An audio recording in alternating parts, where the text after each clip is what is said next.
शिवाय गुरवे नमः। शिवाय गुरवे नमः।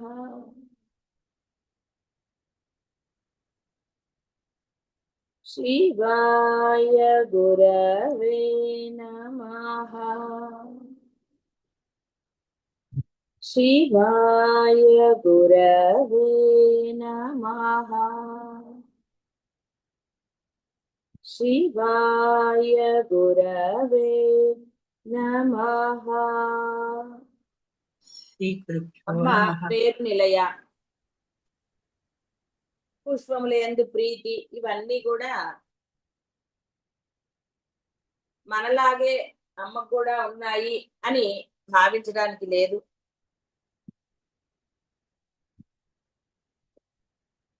మీరు అర్చన చేసేటప్పుడు, ఆరాధించేటప్పుడు మీరు పుష్పములు ఇవన్నీ కూడా ఉపయోగిస్తారు కాబట్టి ఇవి దేవతా పుష్పాలు నీకు లభించకపోవచ్చు, లభించవు అనేది నిజం. కానీ వాటిని పోలిన పుష్పములు, ఉన్నతమైన పుష్పములు చెప్పాం కదా, పక్కింట్లో కోసుకొచ్చినవి కాకుండా అడిగి కోసుకున్నవి లేదా మీ ఇంట్లోవి, ఇలా అంటే ఆ శుచి శుభ్రము అని, శుద్ధము ఇంకొకటి కూడా చెప్పు అంటే అర్థము అది నీదయి ఉండాలి. అంతేగాని శుచి శుభ్రం అంటే నేను చెప్పుకున్నాం కదా, స్నానం చేయకుండా అది అంటే ఆ విధంగా సమర్పించాలి. కేవలం అమ్మని వర్ణన చేస్తూ అమ్మకి ఈ పుష్పాలు ఇష్టం అని అంటే అతి చిన్న విషయాన్ని ఎలా చెప్పారు, అమ్మ ఎలా చెప్పింది అని భావించడానికి లేదు. చెప్పాను కదా, మన భావం అంటే మీ యొక్క మనసు విశాలం, ఈ భావాతీతం అవుతున్నా కొద్ది వీటిలోని సూక్ష్మాలు మీకు బోధపడతాయి. అన్ని సూక్ష్మాలు సభాముఖంగా చెప్పరు, అర్థం చేసుకునే కొన్ని ఏంటంటే మీకు ఆచరణకి యోగ్యమైన సూక్ష్మాన్ని మాత్రమే వివరించడం జరుగుతూ ఉంటుంది. ఆ స్థాయికి మీరు వెళ్ళినప్పుడు గురూపదేశం అక్కర్లేదు, ఆటోమేటిక్ గా అంటే సహజంగా మీ ఊపిరి ఎలా జరుగుతోందో, మీరు నిద్రపోయినా ఏది చేసినా ఆ విధంగా అత్యంత సహజంగా వాటి యొక్క అర్థాలు మీకు స్ఫురణకు వస్తాయి. అందువలన ఏదో పువ్వులు కూడా వాళ్ళకి చెప్పారు అని మనము అమ్మని మామూలుగా గ్రాంటెడ్ గా తీసుకోరాదు.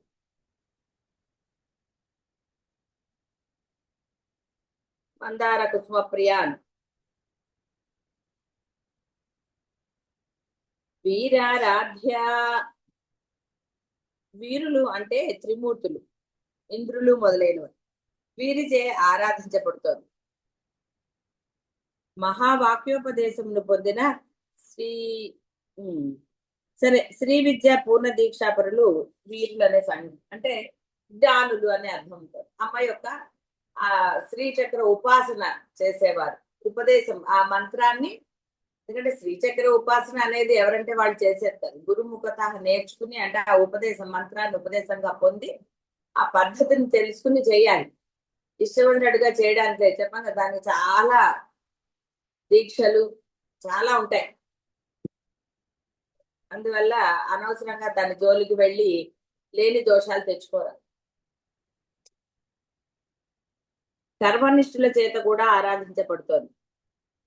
బ్రహ్మకు అతిరిక్తమై ఇదం అను పదము చే తెలియబడు జగద్వృత్తి అంతయు బ్రహ్మమునందు లయము చేయు ధీరులు వీరులు అనబడుదురు కాన వారిచే తాను ఆరాధించబడుతుంది కాబట్టి బ్రహ్మకు అతిరిక్తమై ఇదం అను పదము చే తెలియబడు జగద్వృత్తి అంతయు బ్రహ్మమునందు లయము చేయు ధీరులు అంటే జ్ఞానులే. భగవాన్ పరమహంస అతిరిక్తంగా ఎక్కడుంది, ఏదీ లేదు. అందుకని ఇక్కడ కర్మనిష్ఠుల చేత ఆరాధించబడు అవుటను బ్రహ్మకు అతిరిక్తమై ఇదం ఇది అని తెలియబడు జగద్వృత్తి అంతయు అంటే మీకు కనపడుతుంది కదా, విడిగా కనపడుతుంది, ఇది బ్రహ్మం కాదేమో అన్న భ్రమ తెలిసిన తర్వాత కూడా భ్రమతోటే ఉంటారు కదా. ఇప్పుడు ఇది అంతా బ్రహ్మమే, కనపడేది కనపడింది అన్ని తెలిసిందే, అయినా కూడా ఈ యొక్క వ్యవహారంలో భ్రమపడుతున్నారు కదా నేను అన్న. కాబట్టి ఈ జగద్వృత్తి అంతయు బ్రహ్మమునందు లయం చేయు ధీరులు. ఇక అన్యభావన లేదు. భావాతీత గుణాతీత వారు ధీరులు. ధైర్యం కావాలండి. ధైర్యం లేకపోతే దీక్షలు ఎలా చేస్తారు? ధైర్యం ఉంటేనే దీక్ష సంపూర్ణమవుతుంది. అయితే ఇక్కడ బయట వాళ్ళ వల్ల మీ ధీరత్వం పోలేదు, మీకు మీరు. ఎందుకంటే ఇది ఎవరిని వాడే ఉద్ధరించుకోవాలి.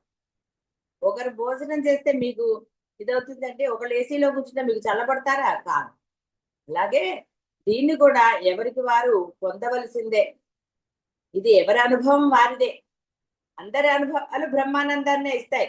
అక్కడ వేరేగా లేదు, ఉన్నది బ్రహ్మానందమే. ఆ లయం జరిగితే ప్రతి వారికి లభించేది బ్రహ్మానందమే. కానీ అది పొందాలి ఎవరికి వాళ్ళు. చెప్పినంత మాత్రాను, విన్నంత మాత్రాను, చదివినంత మాత్రాను బ్రహ్మానందాన్ని పొందాలి. ఆచరణ ఆచరణ. కాబట్టి ధీరులు అన్నారు. జగద్వృత్తి అంతయు బ్రహ్మమునందు లయము చేయు ధీరులు. విరాట్ రూప, విరాట్ అని విడదీయచ్చు. విరాట్ రూప కనిపిస్తుంది. విరాట్ రూప విశ్వరూపం లేదు, అదే సకల చరాచర ప్రపంచం అంతయు స్వరూపంగా గలదు. సమస్త భువనములందును స్థూల శరీర అభిమానియగు వైశ్వానరుని స్వరూపం. స్థూల శరీర అభిమానియగు వైశ్వానరుడు. ఇక్కడ మనకి ఈ సకల జీవరాశులు ఉన్నాయి కదా, ఇవి రాశులన్నీ కూడా ఆవిడే. అంటే నువ్వు మనిషివైనా ఇంకోటైనా ఇంకో సకల చరాచర అన్నారు. అందుకని అయితే విశ్వరూప చెప్పి మళ్ళీ విరాట్ స్వరూపం ఎందుకు చెప్పారంటే చెప్పాను కదా, మనకి ఆ పొట్టు పొయ్యిలాగా ఒకటి బయటకు కనపడేది పొట్టు పొయ్యిలాగా ఆవిడ ఎందు ప్రతిదీ ఆవిడ చూపిస్తోంది అర్థాలు. వీటిలో మనకి స్ఫురణకి వచ్చే అర్థాలు వేరు. ఆ స్థితి పొందినప్పుడు మాత్రమే ఆ యొక్క స్ఫురణలు లభిస్తాయి. అంతేగాని ఏదో కొంత చేసేసుకుని నేను బ్రహ్మాన్నో లేకపోతే నాకు అంతా తెలిసిపోయిందనో అని అనుకునే వాళ్ళకి ఆచరణ చాలా కష్టం అవుతుంది. నాకు నేను ఈ పదాలు ఎవరైతే వాడతారో వాళ్ళకి తెలియటం చాలా కష్టం. ఎందుకంటే వాడు ఇహ నేను అనుకున్నాడంటే వాడు ఆచరణ చెయ్యడు. వాడు అంటారు కదా, తాను పట్టుకున్న కుట్టేకి మూడే కాళ్ళని. అలా వాడి అభిప్రాయాలతో ఉంటాడు. సహస్ర శీర్ష పురుష, సహస్ర శీర్షవదన, సహస్రాక్షి, సహస్రపాత్, సహస్రమూర్ధానం, అనంత శక్తిం, సహస్రబాహు, పురుషం పురాణం, శయనాబ్దౌ లలితాత్వయైవ నారాయణాఖ్యం ప్రణతోస్మి నిత్యం. సత్యలోకము శిరస్సు, సూర్యచంద్రాగ్నులు నేత్రములు, దిక్కులు శ్రోత్రములు, వేదములు వాక్కులు, వాయువు ప్రాణము, సర్వాత్మకమగు అవ్యక్తము హృదయము. ఇక్కడ మళ్ళీ ఈ యొక్క విరాట్ రూపాన్ని వర్ణించారు ఎలా ఉంటుంది అనేది. అంటే మనం మామూలుగా సినిమాల్లో చూపించినట్టు కాకుండా ఏది ఎలా ఉంటుంది అంటే ఈ విరాట్ ఈ సకల చరాచర ప్రపంచంలో ఏమున్నాయో అవి అమ్మకి ఏ విధంగా అంగములుగా ఉన్నాయో చెప్పారు ఇక్కడ మనకి. సత్యలోకమే శిరస్సు అని, సూర్యచంద్రాగ్నులు నేత్రాలని ఒక రూపాన్ని వర్ణించినప్పుడు. కాబట్టి ఈ విధంగా అమ్మ యొక్క విరాట్ రూపం ఉన్నది. అంటే సర్వ ఈ జీవరాశులన్నీ ఆవిడే. ఇక్కడ సహస్ర శీర్ష పురుష ఇవన్నీ అర్థం కూడా సహస్రము అంటే అనంతం. ఈ అర్థం మర్చిపోకండి. లెక్కలు రాసుకునేటప్పుడు సహస్రం అంటే 1000 రాసుకోండి. కానీ అద్వైతానికి వచ్చినప్పుడు దైవపరంగా సహస్రం అనంటే అనంతం. కాబట్టి అనంతంగా ఉన్న ఈ యొక్క జీవులనండి, జీవరాశులనండి, ఏదైనా సరే అన్ని కూడా ఆ యొక్క పరబ్రహ్మమే, అమ్మే. ఈ వేదములే ఆవిడ యొక్క వాక్కులు. అందుకని మాట ఏది కూడా వృధాగా చెప్పదమ్మ. ఆవిడ చెప్పింది అంటే అది శాసనం. శాసనంగా భావించి ఆచరించిన వాడికే అమ్మ లభ్యమవుతుంది, వేరే వారికి లభ్యమవుతుంది. కేవలం వాడికి అమ్మ తెలుసు అంతే. అమ్మ యొక్క అనుగ్రహం అనే ఆనందాన్ని వాడు పొందలేడు. ఆచరణలో పెట్టినప్పుడే అనుగ్రహం అనే ఆనందాన్ని వాడు పొందగలుగుతాడు. అనుగ్రహం అంటే బాహ్య ప్రపంచంలో మీకు డబ్బులు లేకపోతే ప్రమోషన్లు ఇవ్వటం కాదు. అసలైన ఆనందమే అసలైన ఆనందం. ఆవిడ అది ఇస్తానా నేను అంటుంది. ఆవిడ నీకు ఎందుకురా దాని గురించి దిగులు. అందుకనే ఎప్పుడూ కూడా ఆరాధించే దైవాన్ని ఇది అది అని అడగక్కర్లేదు. మీ పిల్లలు అడిగితే మీరు చేస్తున్నారా? అడగకపోయినా చేస్తున్నారు కదా. వాళ్ళకి ఏది శ్రేయస్సును కలగ చేస్తుందని అంటే మీ బుద్ధికి తోచినది మీరు చేస్తున్నారు. పిల్లలు కావచ్చు, ఎవరికైనా సరే గృహస్థుడు అనేవాళ్ళు మీరు చేస్తూ ఉన్నారు. అది పిల్లలు అంటే ఆటోమేటిక్ గాని కాబట్టి అది మీ ధర్మమే, మీరు ఆచరిస్తున్నారు. మీరు వాళ్ళు మీకు చెప్పక్కర్లేదు, మీకు తెలుసు. కాబట్టి ఆ అనుభవంతో మీకు పిల్లలకి ఏది పెట్టాలి, ఏది పెట్టకూడదు, ఏ టైంలో ఇవన్నీ మీరు చేస్తున్నారు. మరి మీరే చేసినప్పుడు ఆ అమ్మ చేయదా? మిమ్మల్ని సృజించిందే ఆవిడ అయినప్పుడు, మీలో ఉన్నదే ఆవిడ. ఏ సమయానికి మీకు ఏది రావాలి అంటే మీ మాట అన్ని కూడా ఆవిడ చూసుకుంటుందే. ఎలా ఎలా మాట్లాడాలి, ఎలా ఉండాలి అన్ని ఆవిడ చూసుకుంటుంది. సరెండర్ అవ్వాలి కదా ముందు. పిల్లలు చెప్పిన మాట వినే వరకు తల్లి చక్కగా అన్ని చేస్తుంది. తర్వాత అండి నా ఇష్టం అంటారు. ఇక అప్పుడు మొదలవుతుంది. అది చిన్నతనం నుంచి అంటాడో పెద్ద అవన్నీ తర్వాత విషయం. వాడు ఎప్పుడైతే నా ఇష్టం నాకు ఇదే అదే అన్నప్పుడు కదండి అసలైంది మొదలవుతుంది. కాబట్టి ఇక్కడ ఎప్పుడైతే వీడు బ్రహ్మం కాదు నేను నేను అంటాడో వాడికి గోల మొదలు. ఆ సరెండర్నెస్ వస్తే ఆ ఆనందాన్ని పొందుతాడు, హాయిగా ఉంటాడండి. ఎందుకు అమ్మ చేస్తుంది కదా నాకేంటి అనుకున్నవాడు బ్రహ్మాండంగా కూర్చుని టీవీ చూస్తాడు. అయ్యి బాబా ఆవిడ ఏం చేస్తుంది ఏమిటో, ఆవిడ పెట్టేది నేను తినాలా వద్దా ఇవన్నీ అనుకునేవాడికి పాపం ప్రశాంతంగా టీవీ చూడదు. కాబట్టి ఈ యొక్క వ్యవహారం అంతా ఆవిడదే, ఆవిడే చూసుకుంటుంది. మనసా వాచ కర్మ. మనస్సులో ఆవిడ్ని కనుక పట్టుకుంటే వాక్కు ఆచరణ ఆవిడ చేస్తుంది. మనసులో ఆవిడ లేదు కాబట్టి వాక్కు మీదే, ఆచరణ లేదు. అందువల్ల ఆనందం ఎక్కడ లభిస్తుంది? లభించదు. మీ ఆనందాలు క్షణికమే. భయంతో కూడినవో అనుమానంతో కూడిన ఆనందాలే ఉంటాయి తప్ప నిజంగా పరమానందం ఎప్పుడు పొందుతారండి? ఎక్కడో అక్కడ మళ్ళీ ఏదో. ఒక ఆయన ఉండేవాడు, పిల్లకి పెళ్లి చేద్దామంటే ఆయన చచ్చే అనుమానం, వాడు సరిగ్గా చూస్తాడు. అలాంటి పెళ్లి చేయకుండా మానేస్తావా? చెయ్యాలి కదా. మరి అనుమానంతో పెళ్లి చేస్తే ఎక్కడికి? ప్రతి దాంట్లో ఆయన సంబంధాలు చూసి ప్రతి దాంట్లో ఏదో ఇక అలా చూస్తే ప్రతి దాంట్లో ఏదో ఒకటి కనపడితే సరే ఇప్పుడు ఏ అలవాట్లు లేవు చూసి పెళ్లి చేసాం. పెళ్ళయ్యాక వాడికి అలవాట్లు వస్తే ఏం చేస్తాడండి? అంటే నేననేది నీకు పరమాత్మ మీద నమ్మకం. చూడొద్దని నేను చెప్పట్లేదు, నువ్వు చూడు. కానీ ప్రతి దాంట్లో నువ్వు ఒకటి వెతికితే ఆ పిల్ల పెళ్ళి ఎప్పుడు అవ్వాలి? చేయలేడు వీడు, ప్రశాంతంగా ఉండలేడు పెళ్లి చేసినా సరే. అందుకని దైవాన్ని నమ్మిన వాడికి ధైర్యంగా ఉంటుంది, హాయిగా ఉంటాడు. కాబట్టి మనసులో ఆవిడ ఉంటే వాక్కు ఆచరణ అదే.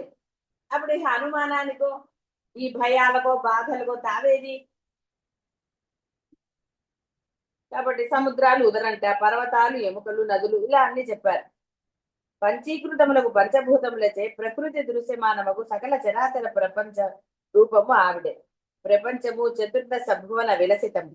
అందరి స్థావర స్వేదజ అండజ పిండజములకు సర్వజీవ సముదాయం అంతటి యొక్క సమిష్టి సమిష్టి స్వరూపమే విరాట్ రూపం. పరమేశ్వరియే ఇష్టి మహత్ రూపమైంది అవుట విరాట్ రూప. కాబట్టి అన్ని ఆవిడే, వేరే ఏమీ లేవు. ఎందుకంటే సృష్టి లయం జరిగినప్పుడు కూడా బీజ రూపంలో ఆవిడలోనే ఉన్నాయన్నారు. అవి ఆవిడ ఎక్కడో దాచిపెట్టలేదు ఏ చెట్టు దొరలో. ఆవిడే బ్రహ్మాండం అంటే మళ్ళీ దాచిపెట్టడం ఏంటి? అందుకని ఆవిడ గర్భంలో దాచుకుంది అంటే అంతా ఆవిడే అయినప్పుడు మళ్ళీ ఏదే. అందుకని గర్భము అన్నారు. గర్భము అంటే మన పొట్టలాగా అని కాదండి. అర్థమైతే ఆవిడలోనే ఉన్నాయి, ఎక్కడికి వెళ్ళిపోలేదురా. ఆవిడలోనే పుట్టాయి, ఆవిడలోనే లయించాయి, ఆవిడలోనే మళ్ళీ జరుగుతుంది. భూమిలోనే కదండి, మీరు ఏది పెట్టినా భూమిలోనేగా. చెట్లు కానీ ఏదైనా పెడితే ఎక్కడ పెట్టుకుంటారండి? ఇంట్లో మీ ఫ్లోరింగ్ తవ్వుతారా? మనగా బయట భూమిలోనే పెడతారు. ఆ భూమిలోనే నశిస్తాయి, మళ్ళీ భూమిలోనే కలుస్తాయి. మీరు పుట్టిన తర్వాత వాళ్ళు ఒకవేళ పోయిన తర్వాత ఎక్కడికి వెళ్తారంటే ఇప్పుడంటే కరెంటు వచ్చాయి, అప్పుడు లేవు కదా కరెంటువి, మరి భూమిలోనే కదా. అందుకని ఇక్కడ పంచీకృతము పంచభూతములచే అన్ని కలిసిపోతున్నాయి. మరి ఆ కలిపే శక్తి ఎవరిది? మళ్ళీ ఆవిడదే. అందుకని ఆవిడే సృష్టి చేస్తుంది, ఆవిడలోనే చేస్తుంది, మళ్ళీ ఆవిడలోనే కలుపుకుంటుంది. పంచభూతాలు వేరు, ఇవన్నీ వేరు కాదు, అన్ని ఆవిడే. ఇటు తిరిగి చెప్పినా అడి తిరిగి చెప్పినా అదే ఉంటుందండి. ఒకటే మాట చెప్తున్నారని మీరు అనుకున్నా విసుక్కున్నా ఏం చేసినా ఉన్నది అదే. అర్థమయ్యే భాషలో చెప్పాలి కాబట్టి అవే ఉంటాయి. విరజ కొంచెమైన రజోగుణము లేని శుద్ధ సత్వ స్వరూపర విరజ. రజోగుణం అసలు లేదు. శుద్ధ సత్వస్వరూపం, సృష్టి స్థితి లయకారిణి అయి కూడా లేసమాత్రమైన రజోగుణ చిహ్నము అంటే అహంకార భావం లేని శుద్ధ సత్వ స్వరూపము. కాబట్టి విరజ. ఆహా నేనే చేశాను అని అనటం లేదు. ఆవిడ అమ్మ నువ్వే చేస్తావు కదా అని ఆవిడకి సరెండర్ అయితే ఆవిడ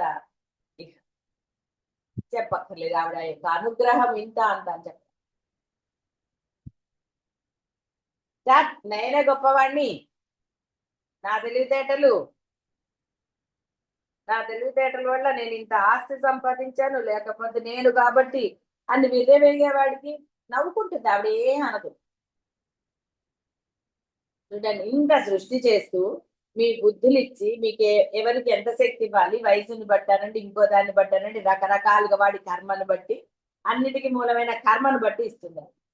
ఇన్ని ఇస్తుంటే అది మర్చిపోయి తెలిసి కూడా ఇప్పుడు తెలియని వాళ్ళ గురించి మాట్లాడటం లేదు. ఎందుకంటే తెలియని వాళ్ళ గురించి మనం మాట్లాడుకోవటం, వాళ్ళ ప్రపంచం వాళ్ళదే, వాళ్ళు ఎలాగుంటారు. ఇప్పుడు మీ అందరికీ తెలిసింది కదా, తెలియని వాళ్ళ గురించి మనకెందుకు. కానీ తెలిసిన వాళ్ళు కూడా మళ్ళీ నేను అంటారు. సరెండర్ అవ్వడానికి ఎంత ఆనందం అండి అసలు. హాయిగా వాడు ఎవడో చూసుకుంటాడు అన్నప్పుడు ఎంత హాయి. వాడికి అప్పగించేసాం పని, వాడు చూసుకుంటాడు. మనం అప్పగించింది ఎవరికి? బ్రహ్మాండ స్వరూపిణి, సర్వ సమర్థురాలు, విరాట్ రూపం ఆవిడే. అలాంటి వాళ్ళకి సరెండర్ అవ్వమంటే కూడా కాదు, నేను నాది, నేను ఇంకా ఇంకా ఇక చెప్ప నా అభిప్రాయాలు, నా భావాలు, నా ఇష్టాలు. అబ్బా ఎందుకండి ఇంకా నా పిల్లలో, నా గోలో, నా ఇదో, నాకు రెస్పెక్ట్ లేదో లేదు ఎన్ని, ఎందుకండి? ఏమిటి ఆశించేది? దైవం అడిగితే మరి నీకు తెలిసిన తర్వాత నాకు నువ్వు రెస్పెక్ట్ ఇస్తున్నావంటే మీ పరిస్థితి ఏంటండి? పాపం ఆవిడ మాట్లాడదు కాబట్టి వీడు నేను అంటే ఎందుకు వచ్చిన తాపత్రయాలండి? ఈ నేను అంతు పొంతు ఉంటదా? పడ్డా కూడా నేనే గొప్పవాడిని, నేనే గెలిచాను అనేది అంటారు కదా సామెత, అలా ఉంది. దేనికి? తెలిసిన తర్వాత సరెండర్ అవ్వటమే నీ యొక్క అసలైన ధర్మం. అంతే. అది సరెండర్ అయిపో, హ్యాపీగా ఆవిడ చూసుకుంటుంది. ఆవిడ ఇంత చేసి కూడా హాయిగా నువ్వు ఆవిడ్ని తిట్టినా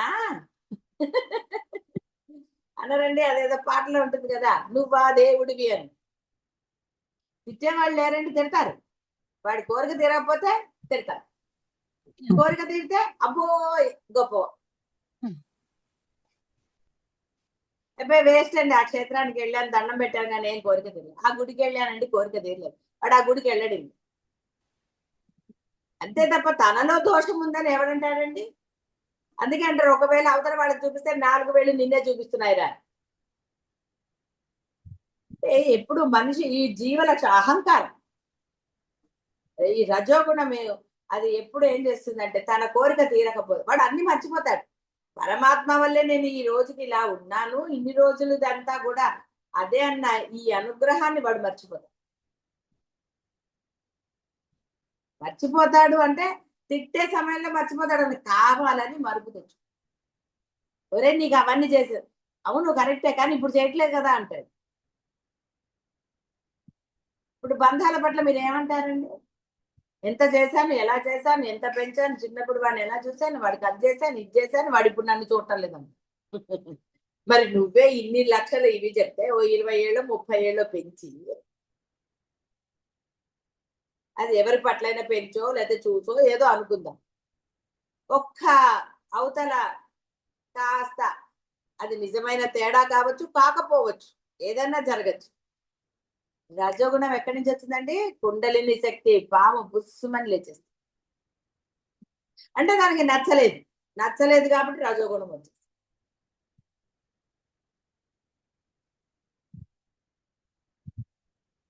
లేస మాత్రమైనా రజోగుణం లేదు, అహంకారం లేదు, నేను అన్న భావం. అది ఇంత సృష్టి చేసి నీలో ఉంటూ అంటే అసలు ఆవిడ లేని ప్రదేశం లేదే, అయినా సరే ఆవిడకి లేదు. ఎక్కడ కూడా ఆవిడ ఐడెంటిటీ పెట్టి తిరిగిందండి. నేను అని, ఇది బ్రహ్మము ఇది బ్రహ్మం అని అందరు మెళ్ళో వేసి దిగుతారా? కానీ వీడు మటుకు నేను ఐడెంటిటీ అసలు ఇక ఉనగానా తేల.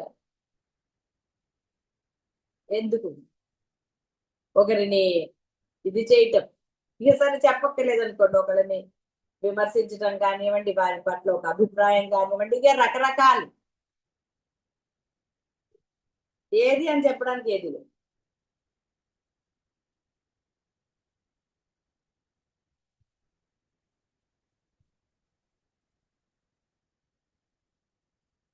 కాబట్టి 14 భువనములతో కూడిన విరాట్ రూపం అని చెప్పబడినా, అంటే పైన విరాట్ రూపం అవుతుంది కదా, అందరి గుణ సంకీర్ణత భావింపబడకుండాటకి ఈ నామం. అంటే 14 భువనాలు ఆవిడే ఏర్పరిచినా కూడా ఆవిడికి ఇది లేదు అని చెప్పడానికి. విరజే విరజే మాత బ్రహ్మణ సంప్రతిష్ఠిత యస్య సందర్శన మత్య పునీత్య సప్తం అంకులం. ఉత్కల దేశంన విరజాను క్షేత్రం ఉన్నదిట. ఆవిడ అధిష్టాన దేవతకు విరజ అని పేరు. బ్రహ్మదేవునిచే ప్రతిష్ఠించబడింది. ఈ దేవతను సందర్శిస్తే పునీతులు అవుతారు. కాబట్టి ఇక్కడ అహంకార రహితులుగా ఉండాలని చెప్తున్నారు. ఏమిటి చూసుకునే అహంకారం? ఇక దీని గురించి చెప్తే మన రోజుల తరబడి చెప్పుకోవచ్చు అహంకారాల గురించి. అంటే ఇక్కడ ముఖ్యంగా చెప్పేది నేను వేరే వాళ్ళ గురించి చెప్పడం లేదు, ఈ అసలైన నేను తెలుసుకున్న వాళ్ళ గురించి. ఉన్నది బ్రహ్మమే అని స్పష్టంగా సుస్పష్టంగా ఏమాత్రం సంశయానికి తావు లేకుండా తెలిసిన తరువాత కూడా ఎందుకు రజోగుణం వస్తుంది? ఆవేశం దేనికి? ఈ ఒక్క విషయం ఆ ఒక్క విషయం అంటే ఎన్ని విషయాలు ఉంటాయి? దేనికి ఆ రజోగుణం కానీ ఆ అహంకారం కానీ, అయ్యో నాకు అవమానం జరిగిందని కానీ, ఇలా అనేకం పెట్టుకుని ఉంటాడు వాడు. లేస్తూనే రజోగుణాలు మొదలు. చక్కగా అమ్మలాగా విరజలుగా ఉండండి. విశ్వతోముఖి సహస్ర శీర్ష పురుష సహస్ర శీర్షవదన మొదలగు శృతులు పరమేశ్వరి విశ్వతోముఖి అని స్తుతిస్తున్నాయి. తన భక్తులు ధ్యానించుచుండు వివిధ పారమార్థిక రూపములను అమ్మే సకల భువనములందు సమస్త జీవులు పరమేశ్వరి యొక్క అంశములే. వాటి రూపంలో అమ్మే ఉంది. అన్ని లోకములందును వ్యాపించి ఉన్న చైతన్య రూపిణి అమ్మ. ప్రపంచంలో జరుగు ప్రతి విషయమునకును సాక్షి అమ్మే. కాబట్టి విశ్వతోముఖి అన్ని వైపులా ఉంది. అంతే తప్ప ఆవిడ చుట్టలేదు లైట్ పని చేసుకుని రహస్యాలు చెప్పుకుంటారు చూడండి, చీకట్లోనో ఎవరు వినకుండానో. అందుకని గోడకు చెవులు ఉన్నాయంటారు, ఎవరు వింటారో తెలియదు. కానీ రే నీలో ఉన్న నేనున్నాను రా సాక్షిగా, నేను అన్ని గమనిస్తున్నాను అంటున్నా. ఎప్పుడు నీకు ఏం పెట్టాలో ఆవిడ పెడుతుంది. కర్మ రూపంలో నువ్వు అది అనుభవించవలసి వస్తుంది. అంటే అమ్ముందని భయం ఉన్నవాడు దేనికండి భయపడతాడు? ఇంకా అమ్ముంది ఎవ్వరికి భయపడక్కర్లేదంటే అర్థం ఏంటి? గుణాలతో వ్యవహరించక్కర్లేదని అర్థం. వాడు చెడ్డవాడైతే నీకేంటి, మంచివాడైతే నీకేంటి, ఏదైనా నీకు సంబంధం. ఎందుకంటే నీకు రక్షగా అమ్ముంది, బ్రహ్మాండ స్వరూపిణి, నీకు రక్ష. వాడు ఏం చేస్తాడండి నిన్ను? ఇప్పుడు మాకు కొంతమంది ఏదో చేతబడులు అంటారు, లేదా ఇంకోటి ఏదో అంటారు, ఇంకోటి ఏదో రకరకాలుగా ఉంటారు, వాళ్ళు చేశారేమో. కానీ అమ్మని నమ్మిన వాడికి ఏంటంటే చేస్తారు ఎవరైనా. అమ్మ ఉంది అంటే అమ్మ రక్షించదా? రక్షించి తీర్చింది, ఏం సందేహం. ఎక్కడ ఎలా అయినా సరే రక్షిస్తుంది. ఆ సరెండర్నెస్ నీలో ఉండాలి, ఆ ధైర్యం నీలో ఉండాలి. ఎందుకంటే వారే వీరులు, ధీరత్వం ఉండి తీరాలి. ధీరత్వం అంటే ఏంటంటే నమ్మకం, అపార నమ్మకం.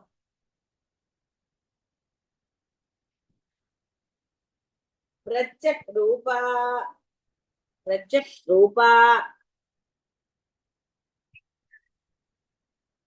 పరమేశ్వరుడు ఇంద్రియములను బాహ్య విషయాభిముఖ స్వభావం కలిగి ఉంటున్నట్లుగా చేశాడు.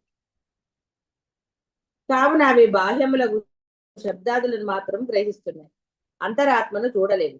ఇంద్రియములు విషయములందు ప్రవర్తించుట బహిర్ముఖము, ఆత్మావలోకన పరములగుట అంతర్ముఖము.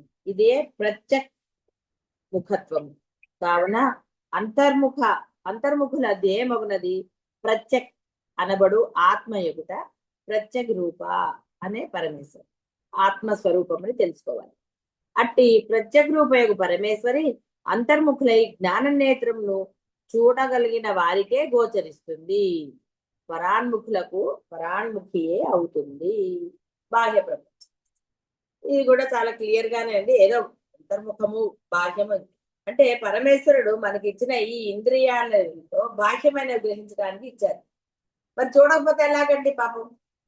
చూడాలి, వినాలి, ఎన్ని ఇవన్నీ చేశాడు. పాప ఆయన మనసుని కేవలం తన కోసం ఇచ్చాడు. నిజంగా అక్కడ అవయవం ఏమీ లేదు, ఒక భావన. కానీ ఏం చేశారు? ఈ చెత్త అంతా పెట్టారండి. లోపల ఉంది, అసలు అది కనపడదు, లేదు. అసలు లోపల ఏముంటాయండి? ఏం లేదు లోపల. ఒక గదంటూ పెట్టలేదు మనసు. కానీ ఆ లోపల నేనున్నాను రా, ఆవిడికి పెట్టేశాను. మీ గుణాలతో, భావాలతో అసలు ఇక చెప్పక్కర్లే విషయం. మరి అవన్నీ తీసుకెళ్లి లోపలే దాచేస్తే, బయట చెత్త అంతా తీసుకొచ్చి ఇంట్లో పెట్టుకుంటే ఇల్లు ఎక్కడ ఉంటుందండి ప్రశాంతంగా? ఇల్లుగా ఉంది. అందుకే అన్ని గదులు పెట్టారు. ఈ గదిలో ఇది, ఈ గదిలో అదే అని మీరు పెట్టుకున్నారు. వంట గది అన్నారు అంటే అక్కడ వంటే చేయాలి, అందుకని తీసుకెళ్లి వంటింట్లో చేయదు, అదేంటి బెడ్రూమ్ లో చేయదు. డైనింగ్ హాల్ ఇక్కడ తినాలి, అంతేగాని బెడ్రూమ్లలో మంచాల మీద కూర్చొని తినేస్తారు. ఇలా రకరకాలుగా చేస్తారు. చికాకే కదండి అదంతా. కాబట్టి ఇక్కడ ప్రతిదీ కూడా ఆయన దేనికి పెట్టాడో ఇంద్రియాలు, ఆ పనులు వ్యవహారానికి తప్పదు. మళ్ళీ అదే ఇంద్రియాలని మూసేస్తే, అంటే నువ్వు ఎప్పుడైతే బాహ్యాన్ని గ్రహించకుండా ఉంటావో అప్పుడు ఆ లోపల ఉన్న అమ్మ గోచరిస్తుంది. బాహ్యమైన భావాతీత అంటే అర్థం ఏమిటి? అదే, నువ్వు గ్రహించకపోతే నువ్వు భావాతీత. వ్యవహారం చెయ్యి. ఇప్పుడు ఏదో ఒక ఫుడ్ పెట్టారనుకోండి, బాగుంది, తిని అయిపోయి. ఇప్పుడు ఎంక్వైరీ మొదలెట్టామనుకోండి, ఈ ఆనందం లభిస్తుందా? ఎంక్వైరీ చేసేవాడికి లభించదు. ఏమేశారు, ఎంత వేశారు, ఏవి ఎక్కడ కొనుక్కో, ఇన్ని ప్రశ్నలు అడిగితే ఈ ఆనందం ఎక్కడ లభిస్తుందండి? లభించదు. హాయిగా నీకు ఎందుకు అవన్నీ, నువ్వేమైనా చేస్తావా పెడతావా అంటే చేసేవాళ్ళు అడిగినా పోనీ అనుకోవచ్చు, కానీ వాడు ఆనందించి. ఇప్పుడు చూడండి, వంట చేసిన వాడు పాపం భోజనాన్ని చేయలేరు. కొంతమంది ఇంత వంట చేసి మేము తినలేమంటే ఏదో 4 మెతుకులు తింటారు, తప్పదు అనుకుంటా. కాబట్టి ఇక్కడ ఆ బహిర్ముఖత్వము, అంతర్ముఖత్వం, ఆ ప్రత్యక్ రూప, ఆ లోపల ఉన్న అంతర్ముఖమైన శక్తి, ప్రాణశక్తి అనండి, ఇంకోటి అవన్నీ మనకి ముందే వచ్చేసి. కాబట్టి నువ్వు లోపల ఉన్న ఆ అమ్మ రూపాన్ని నువ్వు చూడాలి అంటే ఈ ఇంద్రియాలన్నిటినీ లోపల వైపుకు తిప్పాలని, అంటే నువ్వు ఏది గ్రహించక వ్యవహారం చేసుకో. ఇంద్రియాలన్నీ బాహ్యమైనవే గ్రహిస్తాయి, కానీ వ్యవహారానికి మాత్రమే గ్రహించు, తర్వాత వాటికి తగ్గించు. కేవలం వ్యవహారంగానే ఉండాలి. ఆ వ్యవహారాన్ని లోపలికి తీసుకెళ్ళినప్పుడే నానాగోళం అంటారు కదా. ఆఫీస్ విషయాలు ఇంట్లోకి తీసుకురాకండి, ఎక్కడ అక్కడే అని. బాహ్యమైన విషయాలు ఇంట్లోకి తీసుకు, పక్క వాళ్ళ గురించి ఇంట్లో మాట్లాడుకుంటే ఏమవుతుందో తెలుసుకోదండి, లేని పొందు. ఎందుకంటే వాళ్ళ గురించి వీళ్ళ గురించి మాట్లాడుతారు. హాయిగా మీ ఇంట్లో మీరు మీ గురించి మాట్లాడుకుంటే హాయిగా ఆనందంగా ఉంటుంది. పక్క వాళ్ళ విషయాల్లో ఎవరి విషయాలు పక్క వాళ్ళంటే వేరే వాళ్ళ విషయాలు వచ్చినప్పుడే ఇంట్లో ప్రశాంతత లోపిస్తుంది. ఇలా అనేక రకాలు వ్యవహారమే అనేకం. కాబట్టి ఈ వ్యవహారాన్ని అనేకం కాకుండా ఏది లేకుండా చేసుకున్నప్పుడే ఆ ప్రత్యక్ రూప అసలైన ఆ రూపం మీకు గోచరిస్తుంది, దర్శనం కలుగుతుంది, ఆత్మ సాక్షాత్కారం జరుగుతుంది. ఆత్మ సాక్షాత్కారం, ఆత్మ మీరవుతారు. అరే ఆత్మ ఉందిరా లోపల, ఈ ఆత్మే ఈ బ్రహ్మాండం అంతా వ్యాపించి ఉన్నది, ఆ ఆత్మ నాలో ఉండబట్టే నేను ఇలా వ్యవహరిస్తున్నాను అని తెలుసుకుంటే సరిపోదు, ఆ సాక్షాత్కారం చేసుకో. కాబట్టి ఇవి వ్యవహారానికి బాహ్యంలో నర్తిస్తున్న ఇంద్రియాలు, చెవులు, ముక్కు, కళ్ళు ఇవన్నీ. కానీ నీ మనస్సు అంటే ఆ యొక్క ఏదైతే నువ్వు అంటున్నావో మనస్సు నేను నేను అంటున్నావో ఆ నేనుని ఈ ప్రత్యేక రూపాల్లో లయం చేశావు. రజోగుణం లేకపోతే లయం అవుతుంది. అందుకే ముందు విరజ చెప్పాక ప్రత్యేక రూప చెప్పారు. అంటే ఎప్పుడైతే ఆ ప్రత్యేక రూపాలు లయం అవుతుందో ఆ పరమానందం మీకు అనుభవంలోకి వస్తుంది. కాబట్టి ముందర ఈ నేను నశించాను, ఆ రజోగుణం నశించాను. రజోగుణం నశిస్తే ఆ ప్రత్యేక రూప విరాట్ రూప మీరే వీరులవుతారు. వీరారాధ్య అంటే ఇన్ని ఉంటాయి. ఏదో గుడికి వెళ్ళి వచ్చేస్తున్నాము, లేదా గురువుల దగ్గరికి వెళ్ళి వచ్చేస్తున్నాము, క్షేత్రాలకు వెళ్ళి వచ్చేస్తున్నాము అనగానే నువ్వు తరించిపోతావా? కూర్చొనే లేదు. కాబట్టి ఆ ప్రత్యేక రూప ఆత్మస్వరూపంలో లయం అయిపోవాలి. తెలుసుకోవటం కాదండి, ఆ సాక్షాత్కారం పొందాలి, అనుభవం పొందాలి. అనుభవం లేని వాళ్ళు ఎవరు లేరు. కాస్త మనసు లయమైపోయి ఉంటే ఆ యొక్క ఆనందాన్ని మీరు పొందారు. ఆ చిద్ఘన ఆనందమే ప్రత్యేక రూప. కాబట్టి చక్కగా రజోగుణాలని ఇది చేసుకోండి. వ్యవహారానికి అనేక గుణాలు ఉంటాయి, ఆ వ్యవహారంతో మమేకం అవ్వకండి. అంతా ఆవిడగా అయినప్పుడు వ్యవహారం మటుకు మీకు ఎందుకండి? ఆవిడ చూసుకుంటూ, చూసుకునేవాడు ఒకడు ఉన్నప్పుడు మళ్ళీ నువ్వెందుకు చేయాలి? చక్కగా ఆనందంగా ఉండండి. అదేదో రీల్స్ వస్తాయి ఈ మధ్య, వాడు అక్కడ ఏదో ప్లేట్లు తీసేస్తున్నట్ట గబగబా, భార్యది తండ్రి అర్థం. అప్పుడు భార్య ఇది హోటల్ మన ఇల్లు కాదు కూర్చోండి అందుకే. వాడు అలవాటు చొప్పున తీశాడు. కాబట్టి అలవాటు చొప్పున అన్ని లోపలేసుకుంటే ఎందుకు? తెలిసిన తర్వాత కూడా. కాబట్టి తెలిసిన తర్వాత బయటవి బయటే, వ్యవహారం వ్యవహారమే. వ్యవహారంతో లోపల నింపకండి, వాటిని వదిలేసే, ఏవి లోపల తీసుకోకండి. ఆలోచిస్తుంటే నిద్ర కూడా పోలేదు. కాబట్టి అన్ని బాహ్యంవి బాహ్యమే వదిలేసేయండి. వదిలేస్తే ఆ ప్రత్యేక రూప ఆత్మస్వరూపం మీకు సాక్షాత్కరిస్తుంది. దానికి మీలో ధీరత్వం ఉండాలి. ఆ ధీరత్వం తప్పకుండా మీకు ఆత్మ సాక్షాత్కారం అనుకుంటూ చేస్తుంది. శుభం భూయాలి.